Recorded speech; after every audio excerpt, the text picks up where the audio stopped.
Enzo, tu n'as pas oublié l'anniversaire de mon fils ce soir? Ouais, non. Je sais bien, les enfants, c'est sacré. Bon, c'est pas tout ça.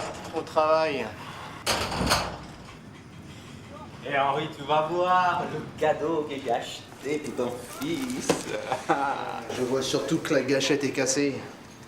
Si je tenais celui qui a remis ça sans rien dire. Eh, fais attention, mon gars, hein. Surtout avec une vieille casserole pareille, hein. Ah, c'est sûr, une bécane comme ça, on la trouve même plus dans le commerce. À partir du moment où elle marche. T'es dingue, tu vas les changer, hein. Mais j'ai pas le temps, Enzo. Le chef m'a commandé le travail tout de suite. Et le travail, ça n'attend pas. Non mais attends, tu exagères là. Hein? Il y a de l'électricité là-dedans. C'est dangereux. Mais j'ai pas envie de mourir. Ne t'inquiète pas, mon petit père. J'ai des bottes.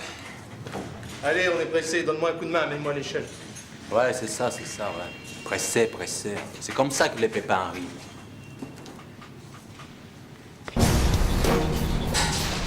Du travail d'origine électrique diminue chaque année, mais on notera qu'ils surviennent en majorité en basse tension.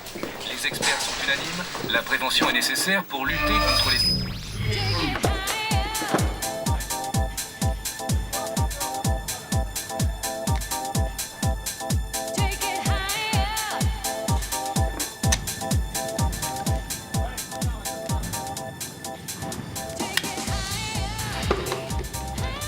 Bon, Henri, je la mets où?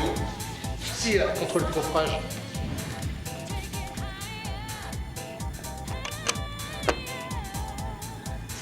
Enzo, mets-moi juste, s'il te plaît.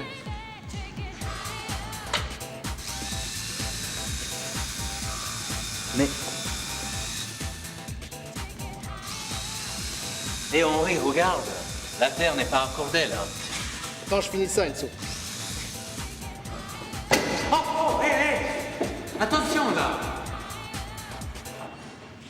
Il arrive quelque chose de grave à Henri.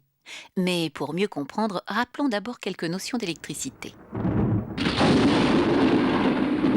Longtemps associée à la colère des dieux, la foudre est la manifestation la plus spectaculaire de l'énergie électrique.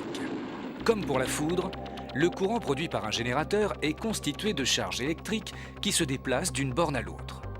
Sur la plupart des générateurs en courant alternatif, l'une des deux bornes est reliée à la Terre. C'est cette borne qu'on appelle le neutre. L'autre borne s'appelle la phase. En branchant la lampe à la prise, le courant emprunte aussitôt le chemin entre la phase et le neutre. Et là, où est la phase? Difficile de savoir. Ah, peu importe, le danger est bien là, invisible, tapi dans ses fils dénudés. Ou ces rallonges branchées qui traînent ça et là, le courant est prêt à montrer les crocs. Et quand on parle de danger... C'est de danger de mort. En milieu mouillé, avec le courant alternatif, on peut mourir à partir de 25 volts. 25 volts seulement? Quand on pense que nos perceuses comme celle d'Henri fonctionnent en 230 volts. C'est fou. On parle pourtant de basse tension. Oh là, attention aux mots. La basse tension est plus que suffisante pour tuer un homme. Mais se priver d'électricité, je n'y pense pas une seconde. Moi non plus.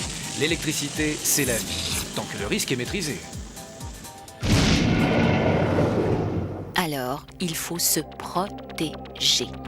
Dans les matériaux tels que le cuivre ou le fer, le courant passe facilement. On dit que ces matériaux ont une faible résistance électrique.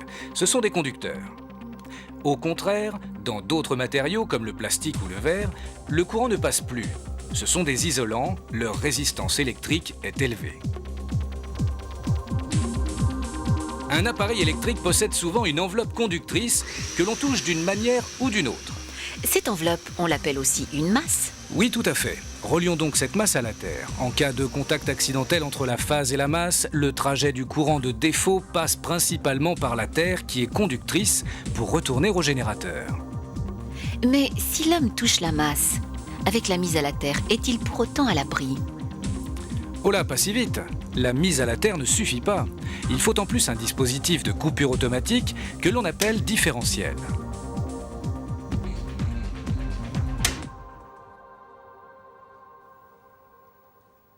Oh là là, la Terre reliée à la phase d'un circuit sous tension, mais je rêve. Vert jaune pour la mise à la Terre. Un conducteur bicolore à ne jamais confondre. Oh, Que s'est-il passé pour Henri? Le ressort de la gâchette cassée a fait contact entre la phase qui alimente l'appareil et la masse de la perceuse qui n'est pas reliée à la terre. Le courant de défaut avait donc rendu l'objet dangereux. Et Henri a pourtant des bottes bien isolantes et perce un trou dans du bois. Oui, mais l'échelle métallique est en contact avec la terre, ce qui permet au courant de passer. C'est en descendant d'un échelon qu'Henri empoigne le montant de l'échelle. Première hypothèse, ses mains sont parfaitement sèches et le courant qui lui traverse le corps provoque un arrêt respiratoire dû à la contraction du diaphragme.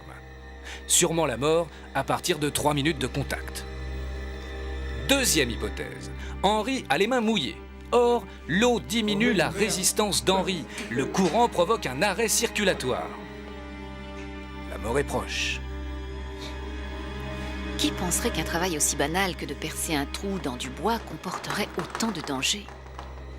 Pour sauver Henri, Enzo doit d'abord le soustraire au courant. Mais attention, en touchant Henri sans être isolé, il serait lui aussi électrisé. En fait, il coupe le courant au disjoncteur. Il aurait pu aussi enlever la prise ou se servir d'un objet isolant. Ensuite, c'est une question de secondes. D'où l'importance pour tous de suivre une formation au premier secours. Et c'est ce qui a permis à Enzo de sauver Henri.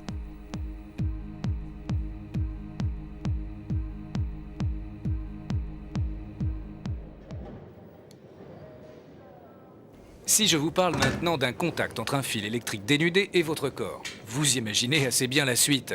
Eh bien Marcel, qui est plombier, veut raccorder le câble d'alimentation d'une pompe sur le tableau électrique. Ne pouvant pas arrêter la production de l'atelier, il laisse le tableau sous tension et se munit d'un tournevis parfaitement isolé. Mais il ne voit pas que sa gourmette entre en contact avec le conducteur. Le circuit s'est refermé sur lui. Marcel est mort immédiatement. Quant à Arnaud, chauffagiste, il travaille à proximité d'un coffret resté ouvert. Son outil lui échappe des mains. Court-circuit, dégagement énorme de chaleur et de lumière, projection de métal en fusion. Arnaud est brûlé profondément au visage et au bras.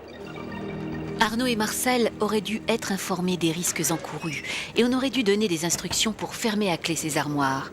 Quand elles sont vraiment fermées à clé, là, vous êtes tranquille.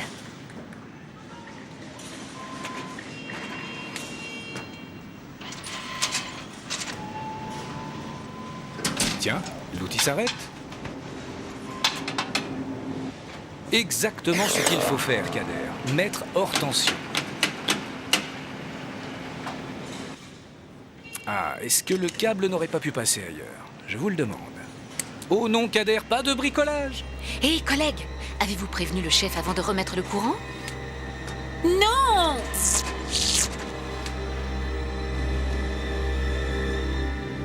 Heureusement que je suis blindé contre l'électricité. Non, Kader. Personne n'est blindé contre l'électricité. C'est le différentiel à haute sensibilité qui a coupé le courant immédiatement. Mais avant d'en arriver là, protéger les câbles, c'est se protéger. Et c'est protéger ceux qui vont les utiliser derrière vous. Petite remarque en passant, débrancher un appareil en tirant sur le câble, ça n'arrange pas les choses non plus. Oh oh, un faux contact. Pleine d'initiative, Sophie décide de le réparer elle-même.